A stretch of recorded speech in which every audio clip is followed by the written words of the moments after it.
नवीन पनवेलमध्ये महानगर गॅस कंपनीच्या बेजबाबदार कारभारामुळे नागरिकांचे हाल होत आहेत। गॅस पाईपलाईन टाकण्यासाठी सेक्टर 16 पोदी क्रमांक 2 विचुंबे रोडसह अनेक भागांतील रस्ते खोदून कित्येक महिन्यांपासून अर्धवट अवस्थेत सोडण्यात आले आहेत। पावसामुळे या ठिकाणी मोठ्या प्रमाणात चिखल आणि पाणी साचल्याने नागरिकांना जीव मुठीत धरून प्रवास करावा लागत आहे। दुचाकी घसरत आहेत, चारचाकी वाहने खड्ड्यांमध्ये अडकत आहेत, तर ज्येष्ठ नागरिक, महिला आणि शाळकरी मुलांचे हाल होत आहेत।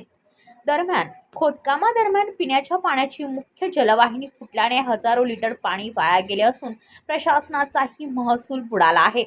स्थानिक नागरिकांनी वारंवार तक्रारी करूनही ना महानगर गॅस कंपनी, ना पालिका प्रशासन, ना संबंधित लोकप्रतिनिधींनी या गंभीर प्रश्नाकडे लक्ष दिल्याचा आरोप होत आहे।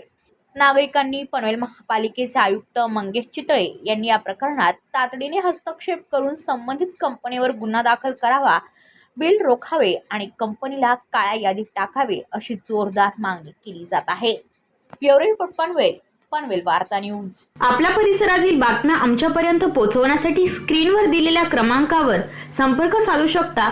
दूरध्वनी क्रमांक 8652414343।